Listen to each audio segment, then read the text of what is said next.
আউযুবিল্লাহি মিনাশ শাইতানির রাজিম বিসমিল্লাহির রহমানির রহিম। আমাদের ক্লাসের দ্বিতীয় সেশনে আপনাদের সবাইকে আবার সালাম জানাচ্ছি। তো আমরা আমাদের ক্লাসের প্রথম অংশে যে সকল বিষয় নিয়ে আলোচনা করছি সেগুলা যদি একটু সামারাইজ করি তাহলে হচ্ছে যে কোরআন এবং সুন্নতে আমরা যেই জ্ঞানের ক্ষেত্রে সামগ্রিক একটা তাসাউবুর বা একটা দৃষ্টিভঙ্গি দেখতে পাই ওই সম্পর্কে আলোচনা করছি।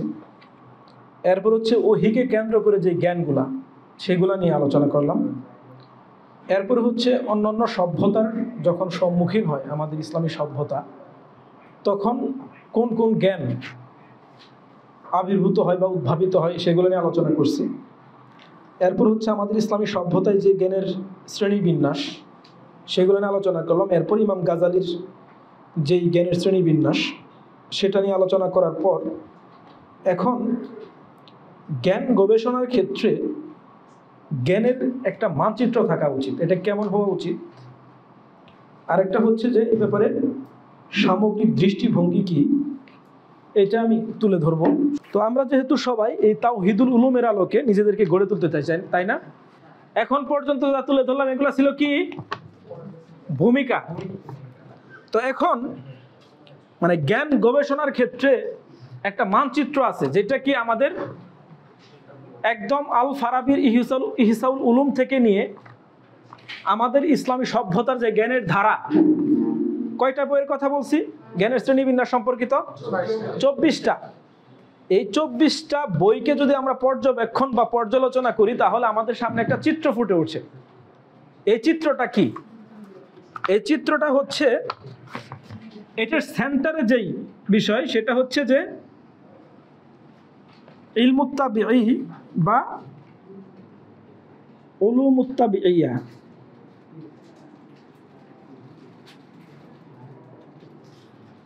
প্রাকৃতিক জ্ঞান।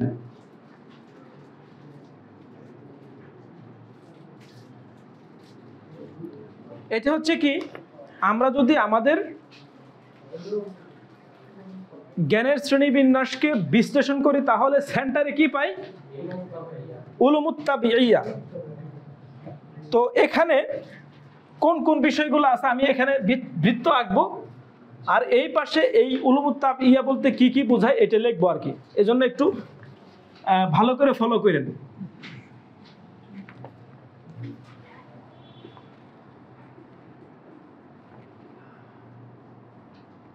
প্রাকৃতিক জ্ঞান এটাকে কি বলা হয় ইংরেজিতে?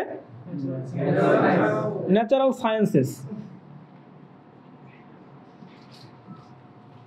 তো এগুলা কি? এগুলা হচ্ছে এক নম্বর যদি বলি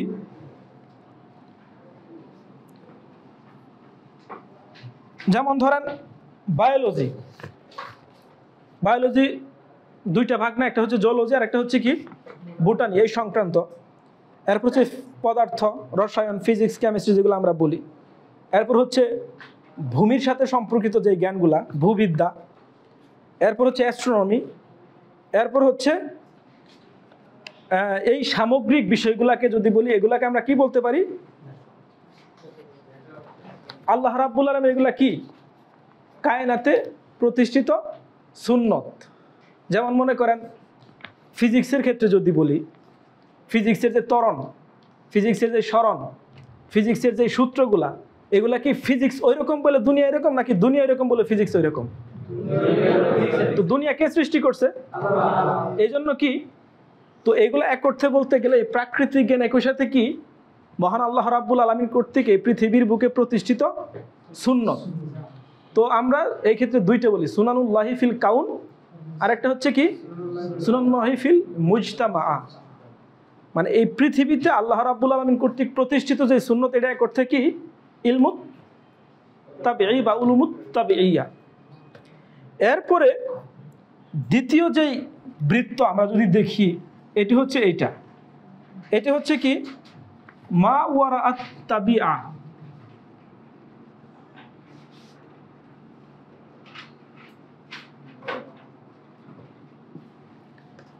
অর্থাৎ এক অর্থে বলতে গেলে যে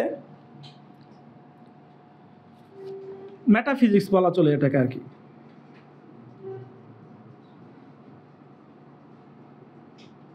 অর্থাৎ এইটার পেছনের হিকমত কি, মা ওয়ারাত তাবিয়া মানে কি, অর্থাৎ তাবিয়াতের পেছনে কি আছে, এটা হচ্ছে কি, এটা হচ্ছে মেটাফিজিক্স। তো এখন এই মেটাফিজিক্সের মাধ্যমে আমরা কি করি, মেটাফিজিক্সের মাধ্যমে আমরা এই প্রাকৃতিক জ্ঞানের মা ওয়ারাকে, এর ফিলোসফিকে খুঁজে পাওয়ার চেষ্টা করি। এই জন্য বলা হয়ে থাকে যে আমরা যেই ফিজিক্স জানি না ওই ফিজিক্সের কি সম্ভব না, মেটাফিজিক্স সম্ভব না। এখন আমাদের জন্য সবচেয়ে বড় দুর্ভাগ্যের বিষয় হচ্ছে যে আমরা ফিজিক্স না জেনে কি করার চেষ্টা করি, মেটাফিজিক্স জানার চেষ্টা করি। আবার মেটাফিজিক্স না জেনে কি করার চেষ্টা করি, ফিজিক্স জানার চেষ্টা করি। এর একটা কথা আছে আল ফারাবির, যেই মেটাফিজিক্স জানে না তার দ্বারা রাজনীতি নিয়ে কথা বলা জায়েজ না। এটা আমার কথা, ফারাবির কথা। কারণ হচ্ছে কি, যে মা ওয়ারাকে বুঝতে পারেন, যেমন আল ফারাবির মাদিনাতুল ফাদিলা, এটা কিন্তু এক অর্থে বলতে গেলে কিতাবুত তাওহীদ। এটা শুরু করছে কিভাবে, শুরু করছে কিন্তু সৃষ্টিতত্ত্ব অর্থাৎ আল্লাহ রাব্বুল আলামিনকে দিয়ে। এটা এক তার ফারাবির যদি কিতাবুল হুরুফ এবং মানে মাদিনাতুল ফাদিলা এই দুইটাকে দেখি, এটার ভূমিকা এবং কিতাবুল হুরুফ হচ্ছে মেটাফিজিক্সের ভূমিকা। তো এখন এই মেটাফিজিক্সের বিষয়টা খুবই গুরুত্বপূর্ণ। এটা একই সাথে যে এরকম প্রাকৃতিক বা ন্যাচারাল সায়েন্সের মাওয়ারা বা দর্শন, একই সাথে কি আমাদের সমাজ বিজ্ঞান, আমাদের রাজনীতিরও কি দর্শন। এই জন্য আমাদেরকে মেটাফিজিক্স জানতে হলে ফিজিক্স জানতে হবে, আর ফিজিক্স জানতে হলে কি করতে হবে, মেটাফিজিক্স জানতে হবে। আলী আইজাদ বেগমের একটা কথা আছে যে আকাশের শিক্ষার্থী হতে পারে না, সে কি হতে পারবে না, সে দুনিয়ার শিক্ষকও হতে পারবে না। এর মানে কি, ফিজিক্স এবং মেটাফিজিক্সের মধ্যকার সম্পর্ককে সাধারণ ভাষায় আমাদের জন্য, আমরা যারা সাধারণ মানুষ তাদের জন্য খুব সুন্দরভাবে তুলে ধরেছেন। এরপরে হচ্ছে আল উলুমুল ইনসানিয়া।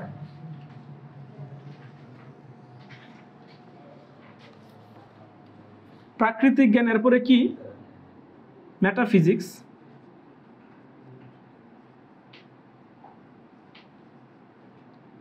তো মেটাফিজিক্সের সবচাইতে মানে এখন পর্যন্ত মেটাফিজিক্স নামে আমাদের ইসলামী সভ্যতায় একজন মাত্র মানুষ বই লিখছে, এটা হচ্ছে কে, ইবনে সিনা। আর কেউ মেটাফিজিক্স নামে কোনোদিন বই লেখে নাই। যেমন ফারাবির কথা বললাম, ফারাবির যেমন এই মেটাফিজিক্সের একটা আছে, ইবনে সিনার একটা কাহিনী আছে এরকম, যে আমি এরিস্টটলের মেটাফিজিক্স 40 বার পড়ছি, পড়ার পরও কিচ্ছু বুঝতে পারি নাই। তারপর আমার কাছে মনে হয়েছে আমার দ্বারা মনে হয় মেটাফিজিক্সই হইল না, মানে আর পড়া হইল না, শিখা হইল না। তো এরপরে খুব কষ্ট এবং কি দুঃখ পরাক্রান্ত মন নিয়ে তিনি একদিন বাজারে যান। বাজারে যাওয়ার পরে একটা দোকানি যে বই বিক্রি করে, সে বলছে আরে এদিকে এদিকে আসো, এদিকে আসো, আমি তোমারই খুঁজতেছিলাম। কেন? বলছে একটা বই আছে তোমার জন্য রেখে দিছি। বলছে আমার বই সই লাগবে না, আমার মন টন খুব খারাপ, আমি পড়ালেখা ছাইড়ে দিছি অলরেডি, আমি আর পড়ালেখা করবো না। বলছে না না, এই বই তুমি নিয়ে যাও। বলছে এখন টাকা নাই, তাহলে বাড়িতে গিয়ে টাকা আনি। তো বাড়িতে গিয়ে টাকা আনছে, আইনে দেখেছে 5 দিরহাম না 5 ওইরকম মুদ্রার ইয়েতে। তো তাকে ওই বইটা দিয়েছে, এটা হচ্ছে ফারাবির আরাজুল হাকিম নামে একটা বই, পুরা নামটা ভুলে গেছি, কিন্তু আরাজুল হাকিম নামে একটা 5 পৃষ্ঠার একটা রিসালা। এই বইটা সে নিচে নিয়ে পড়ার পরে দেখেছে আমি তো মেটাফিজিক্স বুঝে ফেলছি। এটাই মেটাফিজিক্সের নিগুড় তত্ত্ব আর কি, ইবনে সিনার। পরে সে একদম ঘোড়া জব করে খাওয়াইছে, কারণ ঘোড়া জব করে খাওয়াইছে এই জন্য আপনারা মধ্য এশিয়াতে ঘোড়া খায়, আমরা যেরকম ছাগল জব করি না, তারা ঘোড়া জব করে খায় আর কি। তো সে তাড়াতাড়ি করে একটা ঘোড়া জব করছে।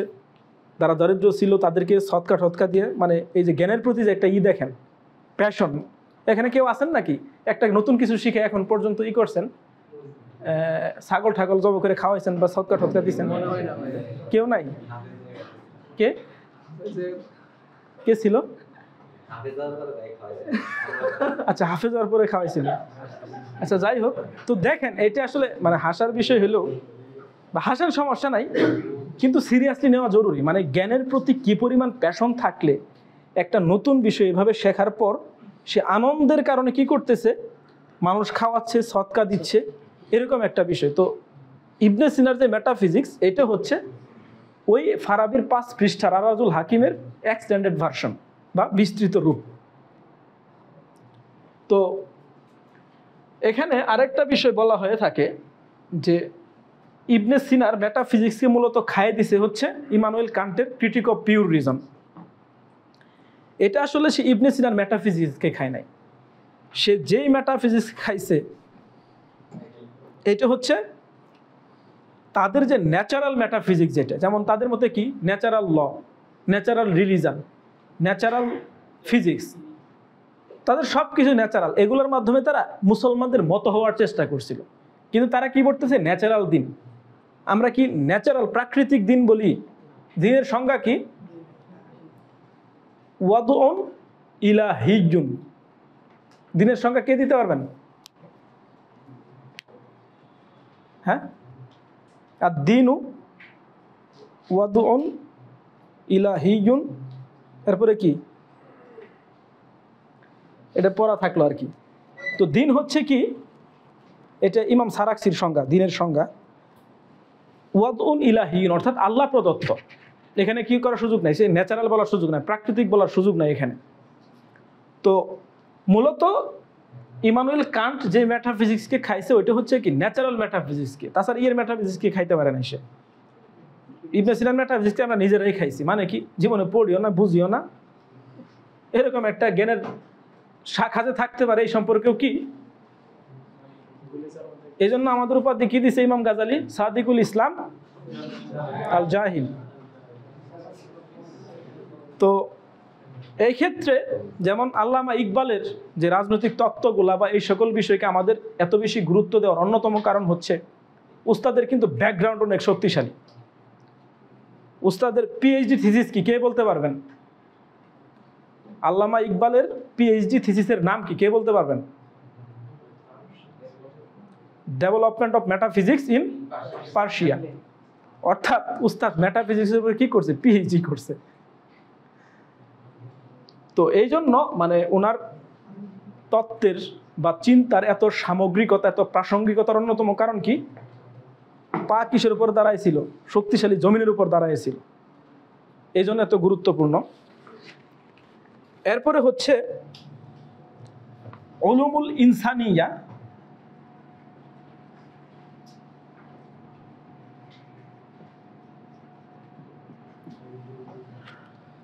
এটা কি মানে মানুষ সংক্রান্ত যেই জ্ঞানগুলো আছে, এক অর্থে বলতে গেলে মানুষ কর্তৃক সৃষ্ট যত ধরনের জ্ঞান আছে বা মানুষের সাথে সম্পৃক্ত, সরাসরিভাবে সম্পৃক্ত যত ধরনের জ্ঞান, এই সকল জ্ঞান এই ক্যাটাগরির অন্তর্ভুক্ত। সেগুলো হচ্ছে কি, তো এখানে কেন এত গুরুত্বপূর্ণ এটা উলুমুল ইনসানিয়া? যেমন এখানে একটা মৌলিক প্রশ্ন আছে, সেটা হচ্ছে যে দিনের জন্য মানুষ নাকি মানুষের জন্য দিন? মানুষের জন্য দিন নাকি? এটা আমাদের কনসেপ্টটা ক্লিয়ার থাকতে হবে। এটা কিন্তু আমাদের মূলনীতির অন্যতম একটা মূলনীতি। কিসের জন্য দিন? মানুষের জন্য দিন। কারণ যেখানে মানুষ নাই সেখানে কি দিন কি করবে? তো আব্দুর রহমানের একটা দাস পড়ছিলাম, আপনাদের মনে আছে নাকি? আমাদের সংগ্রাম কিসের জন্য ওখানে বলছিল, প্রথমটা কি মানুষ রক্ষার, আর দ্বিতীয়টা কি ঈমান রক্ষার। মানুষ রক্ষার জন্য কেন? মানুষ যদি না থাকে কে ঈমান আনবে? এই জন্য কি করতে হবে আমাদের? আগে মানুষকে বাঁচাইতে হবে, এরপরে কি দিনকে বাঁচাইতে হবে। কিন্তু দিন বাঁচাইতে গিয়ে যদি মানুষ সব মাইরে ফেলি, দিনকে পালন করবে? ঠিক না ভাই? এই জন্য একটা হাদিস আছে, ইন্না দিনা ইউসরুন ওয়ালা ইউশাদ্দাদ দিনা ইল্লা গালাবাহু। যেই দিনকে কঠিন করছে সে কি, সে জীবনেও ওই কাঠিন্যতাকে পার হয়ে আসতে পারবে না, পারে নাই। ফাসাদ্দিদু ওয়া কারিবু। এজন্য কি করো? এটাকে সহজ করো, এটাকে সঠিকভাবে পালন করার চেষ্টা করো। এই জন্য এই বিষয়গুলো আমরা অনেক সময় এরকম মনে করি না, মানে যত কঠিন জীবনযাপন করবো তত কি মনে হয় আমি তত বেশি মুত্তাকি, ঘোড়ার ডিম। মানে এই বিষয়ে কনসেপ্টগুলোকে ক্লিয়ার রাখতে হবে। এই জন্য আমাদের আব্দুর রহমানের ভাষায় কিসের সংগ্রাম? মানুষ রক্ষার সংগ্রাম, আর একটা কি ঈমান রক্ষার সংগ্রাম। এই দুইটা বিষয় আমাদের জন্য খুব গুরুত্বপূর্ণ। তো এই যে উলুমুল ইনসানিয়া,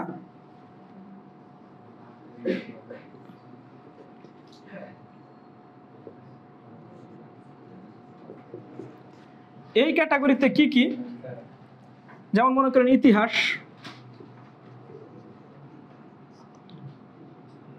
এরপরে হচ্ছে আপনার সংস্কৃতি ও সভ্যতা,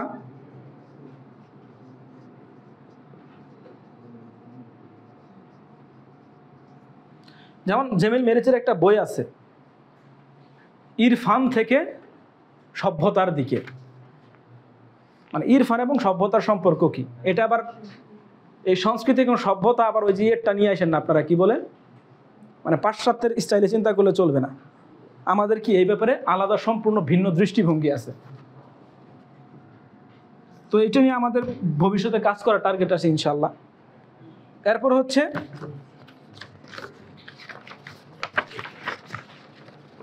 রাজনীতি ও অর্থনীতি,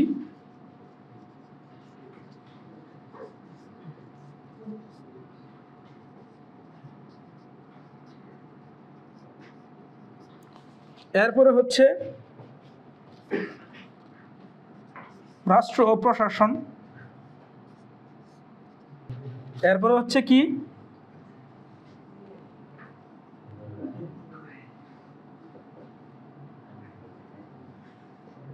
তাকদিরে মানজিল, এটা কি কার পরিভাষা? দেহলভির, শাহুলিল্লাহ দেহলভির। এরপরে হচ্ছে আপনার ইলমুল উমরান,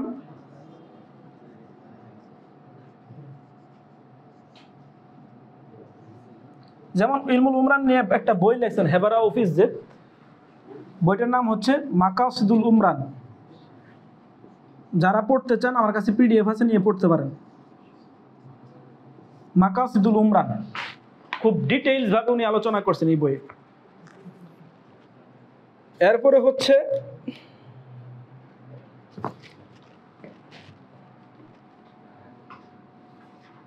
কত 6-7 ইলমুন নাফস। ইলমুন নাফসের কি সাইকোলজি, তাই না? সাইকোলজি।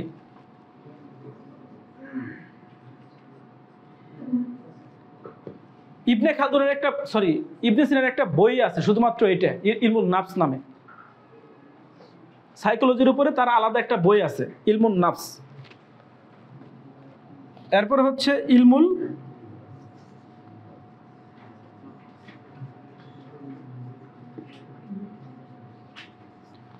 ইস্তিমা। এই ইলমুল ইস্তিমার ফিলোসফি কি, এটা নিয়ে তাহির বিন আশুরের একটা বই আছে, শুধুমাত্র ইলমুল ইস্তিমা নিয়ে, এটার ফিলোসফি নিয়ে। তো এখানে যেগুলো লেখছে এগুলো আপনার এরকম মনে করেন না যে কোনোটাই মনে হয় নাই, বই পুস্তক মনে হয় নাই, সবগুলাই মনে আকাশে হাওয়ার মতো উঠতেছে, এরকম নাই। প্রত্যেকটারই কি শক্তিশালী ভিত্তি আছে, শক্তিশালী গ্রাউন্ড আছে। এমনকি আমাদের ইসলামী সভ্যতার সবচেয়ে বড় বড় চিন্তাবিদগণ এইসব বিষয়ই করছেন, কলম ধরছেন। তো এটা দেখেন কোথায়, এটা এইখানে প্রথমে কি উলুমুত তাবিইয়া, মাওয়ারাত তাবিয়া, মেটাফিজিক্স। এরপরে কি উলুমুল ইনসান। এখন দেখছেন কেন মেটাফিজিক্স জানা আছে, এটা নিয়ে কথা বলা যাবে না, ফাংশনই করবে না। এরপর হচ্ছে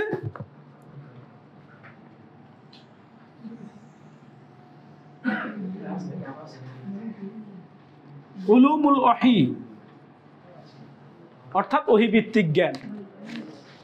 তো এই ক্ষেত্রে যদি আমরা দেখি, এই উলুমুল ওহীর ক্ষেত্রে এটাকে দুই ভাগে বলা হয়। এগুলো লিখছেন নাকি মুজবো?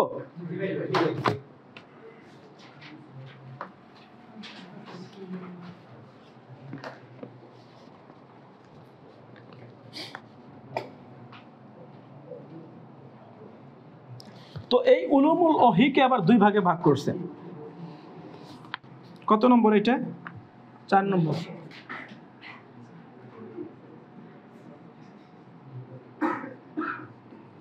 উলুমুল ওহী কয় ভাগে বিভক্ত? দুই ভাগে। একটা হচ্ছে কি,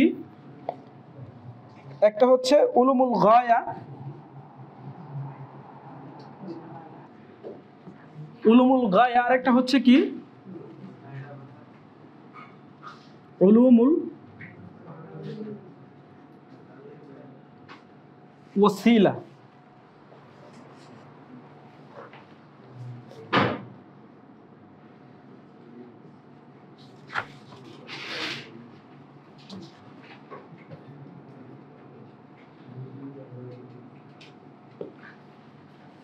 উলুমুল গায়া হচ্ছে মানে উদ্দেশ্যের সাথে সম্পর্কিত যে জ্ঞানগুলা, যেমন মনে করেন উদ্দেশ্যের সাথে জ্ঞান কি,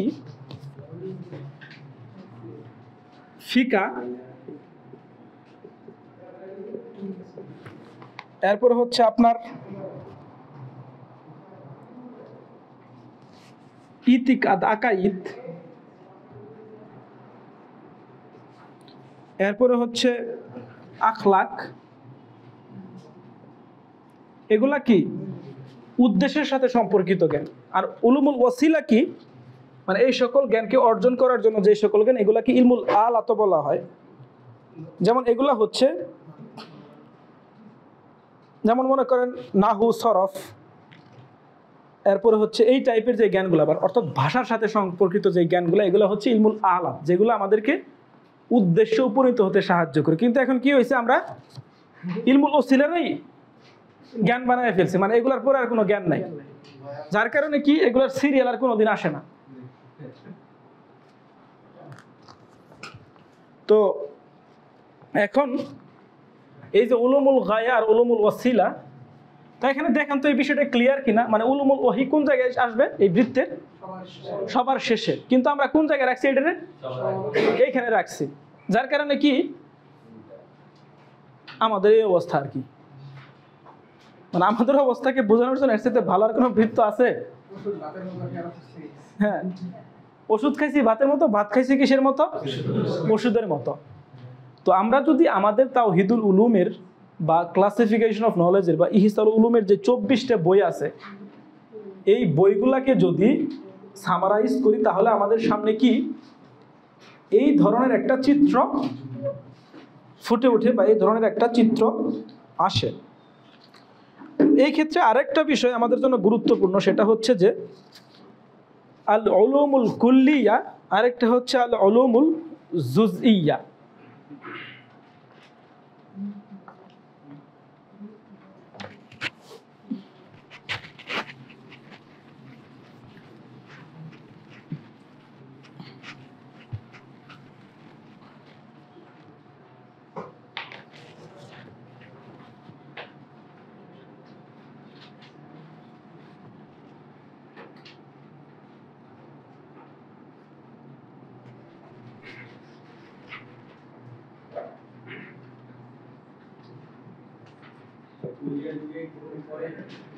জি ভাই, বুঝি নাই।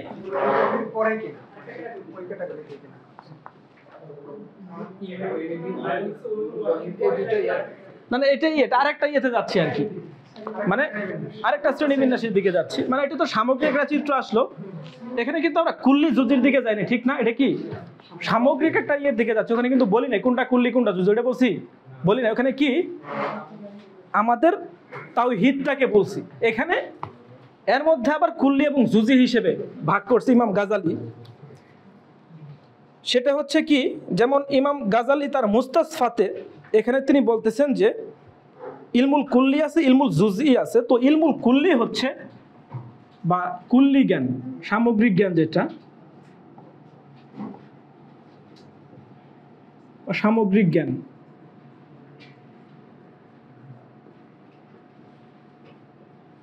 আরেকটা হচ্ছে কি আংশিক।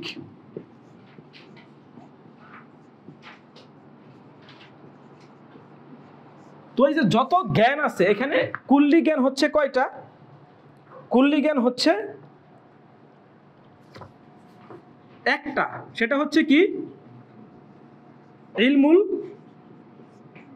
কালাম।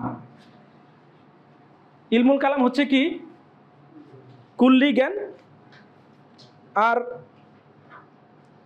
জুজই জ্ঞান হচ্ছে কি, আর অন্য যত জ্ঞান আছে সকল জ্ঞান হচ্ছে কি জুজই জ্ঞান, অর্থাৎ আংশিক, অসম্পূর্ণ। কেবলমাত্র পরিপূর্ণ জ্ঞান কোনটা? ইলমুল কালাম হচ্ছে কি ইলমুল কুল্লি। কে বলতেছেন এটা? ইমাম গাজালি বলতেছেন। আর একই সাথে তিনি এখানে জ্ঞানকে দুই ভাগে বিভক্ত করছেন আবার, একটা হচ্ছে আকলি, উলুমুল আকলিয়া, উলুমুল নাকলিয়া। তো আমরা তো একটু আগে বলছি ওহিকে কেন্দ্র করে যে জ্ঞানগুলা সরাসরি কোরআন এবং হাদিস সুন্নতের সাথে সম্পর্কিত, এগুলা কি উলুমুল নাকলিয়া। আর উলুমুল আকলিয়া কি অন্যান্য জ্ঞান যেগুলা একদম সরাসরি ওহির সাথে সম্পর্কিত, এগুলো হচ্ছে উলুমুল নাকলিয়া। তো উলুমুল আকলিয়া এবং উলুমুল নাকলিয়াকে যে জ্ঞানটা একত্রিত করে ওটা হচ্ছে কি?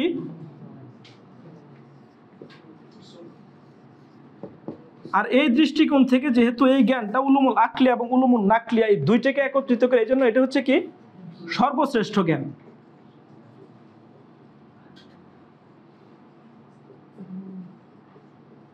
ক্লিয়ার কিনা এইটুক? এই পর্যন্ত কারো কোনো প্রশ্ন আছে কিনা? আছে? ইমাম গাজালি, আমরা যে জ্ঞানের চিত্রটা বৃত্তটা আঁকলাম, এখানে তিনি বলতেছেন এই জ্ঞানটাকে তিনি দুই ভাগে বিভক্ত করেছেন, একটা হচ্ছে কুল্লি আর একটা হচ্ছে জুজি, একটা হচ্ছে সামগ্রিক আর একটা হচ্ছে কি আংশিক। উনি বলতেছেন কুল্লি জ্ঞান একটা, এটা হচ্ছে কি ইলমুল কালাম, আর সকল জ্ঞান কি জুজি আংশিক, অর্থাৎ সে নিজে নিজে কি নয়, পরিপূর্ণ নয়। ইলমুল কালাম একমাত্র জ্ঞান কি যার জন্য অন্য কোনো জ্ঞানের সাহায্যের প্রয়োজন পড়ে না। তো এই ক্ষেত্রে পরবর্তীতে ম্যাথমেটিক্সকে বলা হয় যে ইলমুল কুল্লি, কিন্তু ম্যাথমেটিক্স আবার মান্তিকের সাথে রিলেটেড। মান্তিক ছাড়া কি গণিত এক অর্থে কি মান্তিক, মানে আগে এটা মানে মান্তিক ইয়েতে লেখা হয়, মানে লেখা হয়, আর এটা কি লেখা হয়, এটা সংখ্যায় লেখা হয়। তো এই জন্য এটা নিয়ে ইয়ে আছে, কিন্তু ইমাম গাজালি এভাবে তুলে ধরছে। আর একইভাবে তিনি মানে আকলি জ্ঞান এবং নাকলি জ্ঞানেরও এই দুইটারে তিনি বিভাজন করছেন। আকলি জ্ঞান কোনগুলো? যেগুলো সরাসরি ভাবে কোরআন এবং হাদিসের সাথে সুন্নতের সাথে সম্পর্কিত, যেমন মনে করেন তাফসির, হাদিস, এগুলা কি নাকলি জ্ঞান। আকলি জ্ঞান কি? যেমন মনে করেন এইগুলা হচ্ছে আকলি জ্ঞান। তো উনি বলতেছেন যে এই আকলি এবং নাকলি জ্ঞান উভয়কে একত্রিত করে যে জ্ঞানটা, ওইটা হচ্ছে কি উসুলে ফিক। এই জন্য উসুলে ফিক কি সর্বশ্রেষ্ঠ জ্ঞান। এটা হচ্ছে ওনার মুস্তাসফাজে আছে, মুস্তাসফার ভূমিকাতে তিনি এটা ডিটেইলস আলোচনা করছেন আর কি। তো এইটুক নিয়ে কারোর কোনো কথা আছে কিনা? কোনটা উসুল? ইলমুল গায়া। জি ভাই। হ্যাঁ,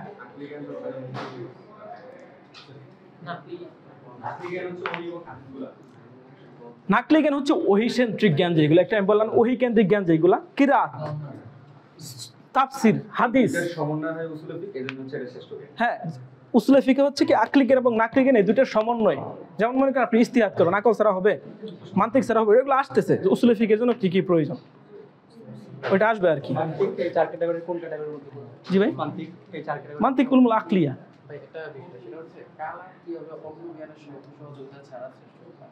কালাম পড়ছেন না? অন্য জ্ঞান সাপোর্ট নিছে? কালামকে নিজেকে প্রমাণ করার জন্য অন্য কোনো জ্ঞানের দরকার আছে কিনা?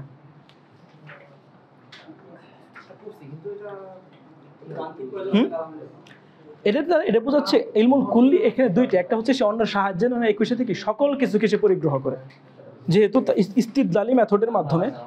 হ্যাঁ,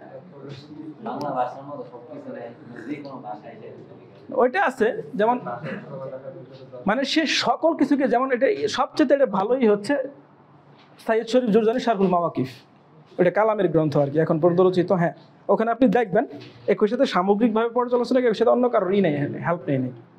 যেমন যেহেতু ইস্তিদলালি মেথড, ওখানে কি ওহি দিয়ে সে কোনো কিছুকে প্রমাণ করে নেয়, সে ওহিকে কেন্দ্রে রেখে ওইটাকে গ্রহণ করে সে আকলকে ওহির সেন্ট্রিকের আলোকে সে ব্যাখ্যা করছে, কিন্তু ওইটার সাহায্য নিয়ে সে কোনো কিছুকে ব্যাখ্যা করে নেয়। কঠিন হয়ে গেল নাকি?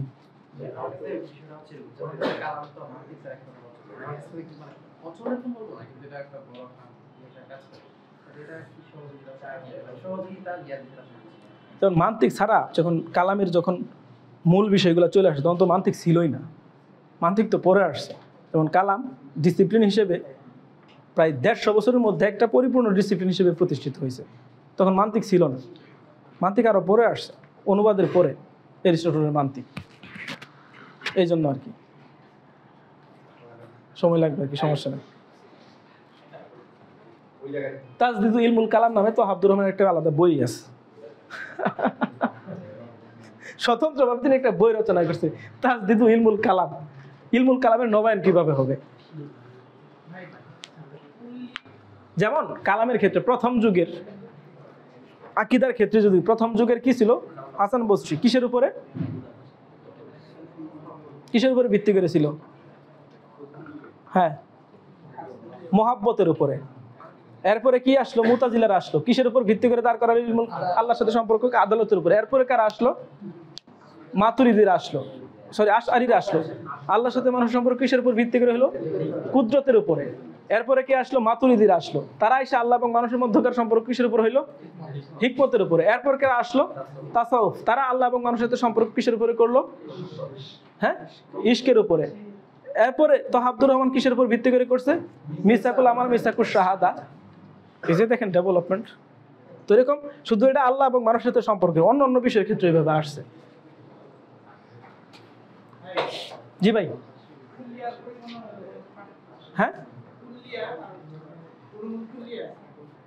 এটা দুইটা অর্থে, একটা হচ্ছে সামগ্রিক আর একটা হচ্ছে পরিপূর্ণ। দুইটা অর্থে ব্যবহৃত হতে পারে।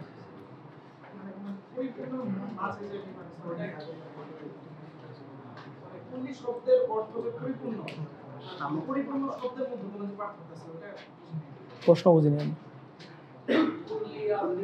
আচ্ছা, আপনি ভুলে যান, আপনি মনে করেন সামগ্রিক মনে করেন আর কি। ওকে, ঠিক আছে।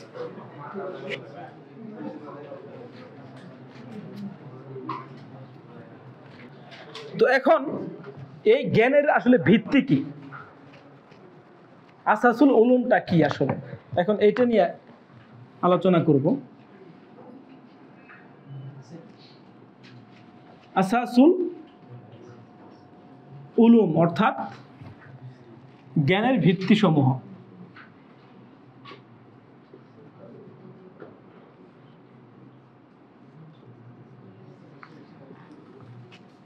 তাফতাজানির নাম শুনেন নাই কে কে? তাফতাজানি শুনছেন নাকি সবাই? আচ্ছা, যাক, ভালো।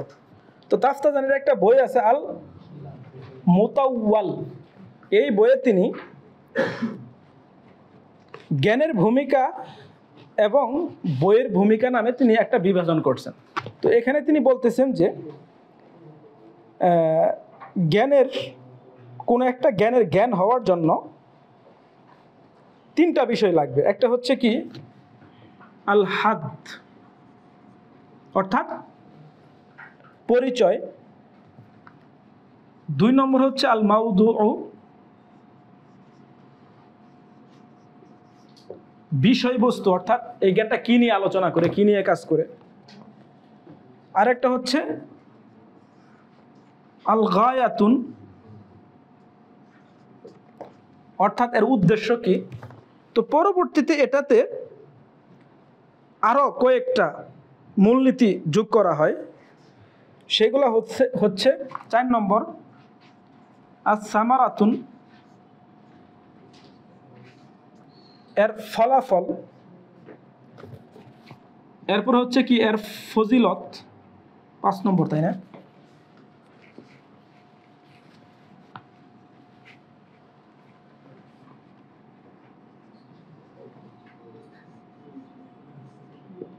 এর ফজিলত কি ওই জ্ঞানের।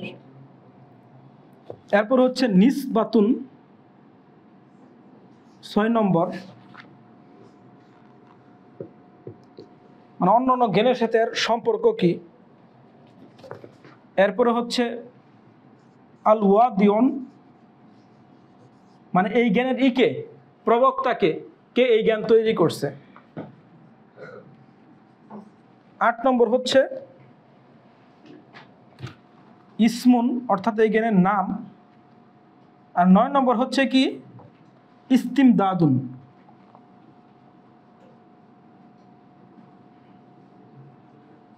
অর্থাৎ এর ভিত্তি সমূহ কি, কিসের উপর এটা দাঁড়ায় আছে। 10 নম্বর হচ্ছে কি? 10 নম্বর হচ্ছে হুকমুশ শারি ওয়া মাসাইল,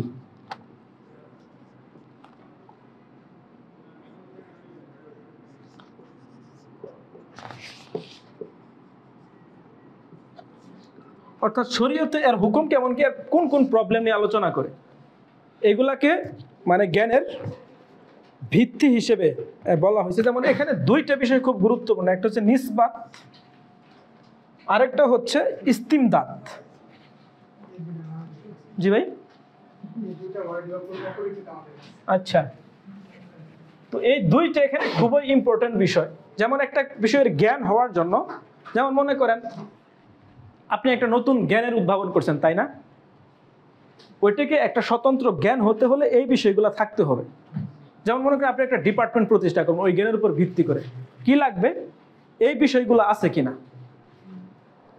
এইগুলা থাকতে হবে। এটা না থাকা পর্যন্ত কি এইটা, যেমন মনে করেন উসুল ও মাকাসিদ, এটা কি পরিপূর্ণ জ্ঞান নাকি জ্ঞান না? বাংলাদেশের কোনো বিশ্ববিদ্যালয়ে এটা পড়ানো হয়? ইসলামিক ইকোনমিক্স বাংলাদেশের কি কোনো বিশ্ববিদ্যালয়ে পড়ানো হয়? এজ এ ডিপার্টমেন্ট কোর্স না, ডিপার্টমেন্ট হিসেবে পড়ানো হয় কিনা? পড়ানো হয় না কিন্তু। তো এখানে দেখবেন যে এগুলা যেমন উসুল ও মাকাসিদ, এটা পরিপূর্ণভাবে এইগুলা করছে, মানে অনেকে স্বীকার করে অনেকে স্বীকার করে না, কিন্তু প্রত্যেকটা শর্তকে পূরণ করছে। কিন্তু ইসলাম ইকোনমিক্স এই শর্তগুলোকে পূরণ করে না, এই জন্য কি এখনো এটা ওই মর্যাদা পায় নাই। তো এইভাবে অনেক জ্ঞান আছে যেগুলা কি সাবজেক্ট হিসেবে থাকলে এখন পর্যন্ত ডিপার্টমেন্টের বা ওইভাবে পরিপূর্ণতা পায় নাই আর কি। পরিপূর্ণ হওয়ার জন্য কি করতে হবে, এই 10টা তার মধ্যে থাকতে হবে। তো হাদ্দুন কি? পরিচয়। মাউদুন কি? বিষয়বস্তু। গায়াতুন কি? উদ্দেশ্য। সামারাতুন কি? ফাদলুন কি? নিসবাতুন। ওয়াদিউন ইসমুন। ইস্তিমদাদুন হুকমুত তাশরিউ ওয়া মাসাইল, শরীয়তের হুকুম এবং এর কি কি প্রবলেমে আলোচনা করে এইগুলা নিয়ে বলতেছে।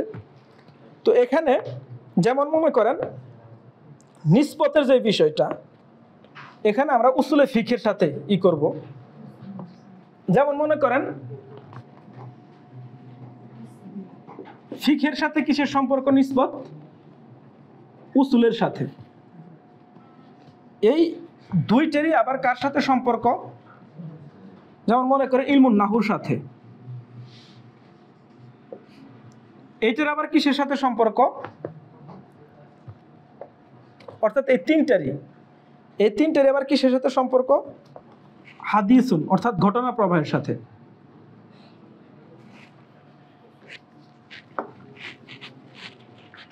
ওয়াকিয়া বলা যায়, ঘটনা প্রবাহ বলা যায়। ঘটনা প্রবাহের সাথে কি সম্পর্ক? এইগুলোর আবার কিসের সাথে সম্পর্ক? এইগুলোর আবার যদি মনে করেন কালামের সাথে কি সম্পর্ক? এই চারটারই আবার এই সামগ্রিকভাবে কালাম সহ যেমন তাফসিরের সাথে কি সম্পর্ক? তো এইভাবে ওই যে বলে না যে ওয়াল বাদু বিল বাদি ইকতাফা ওয়া মান দারা জামিআহা যালিকা শাররাফা, যে এই প্রত্যেকটা জ্ঞান কি একটা আরেকটার সাথে সম্পর্কিত, যে এই সম্পর্ককে পরিপূর্ণভাবে অর্জন করতে পারলো সে কি হলো? সম্মানিত হলো। তো এভাবে যদি আমরা দেখি, তো এরপরে যেমন মনে করেন ইস্তিমদাদের যে বিষয়টা, এখানে যদি দেখি যেমন উসুলে ফিকার ভিত্তি কি, ইস্তিমদাদগুলা কি কি?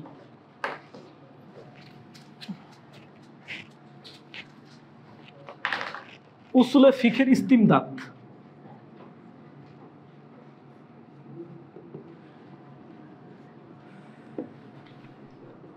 মানে কিসের উপর ভিত্তি করে এটা গড়ে ওঠে? অথবা এটাও বলা যায় কোন কোন জ্ঞানের সমন্বয়ে উসুলে ফিকা গঠিত হয়েছে। যেমন এখানে কি ইলমুল লুগাত। ইলমুল লুগাত কয়টা, কে বলতে পারবেন? ইলমুল লুগাত কয়টা?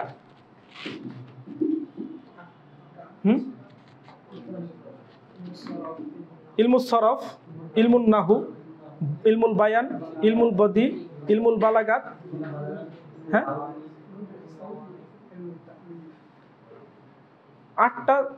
আটটা না, আটটা নাকি?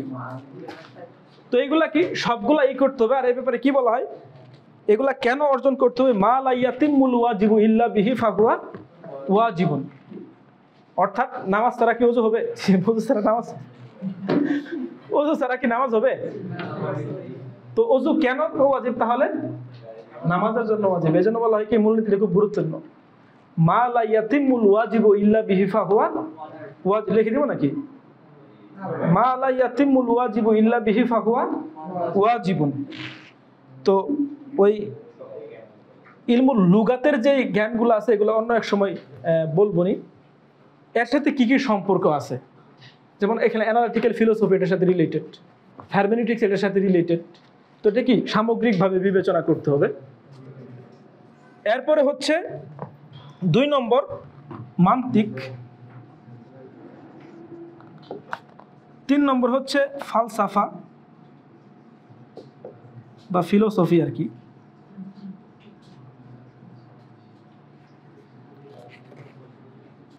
5 নম্বর হচ্ছে এই উসুল, এই 5টা জ্ঞানের সমন্বয়, অর্থাৎ উসুলের ইস্তিমদাদ কি এই 5টা।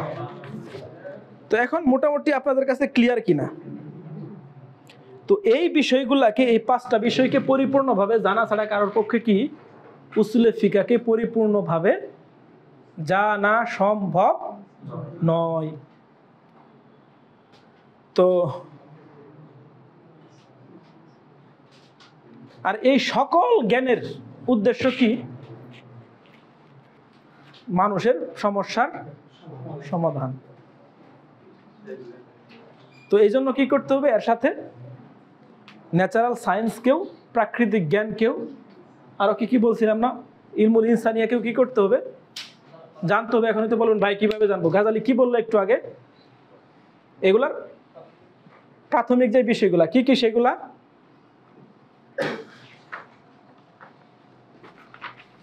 সেগুলা হচ্ছে গায়াতুন, মাকসাদুন ও তারিকুন, অর্থাৎ এর উদ্দেশ্য, এর মাকসাদ, আরেকটা হচ্ছে কি এর মেথোডোলজি বা পন্থা।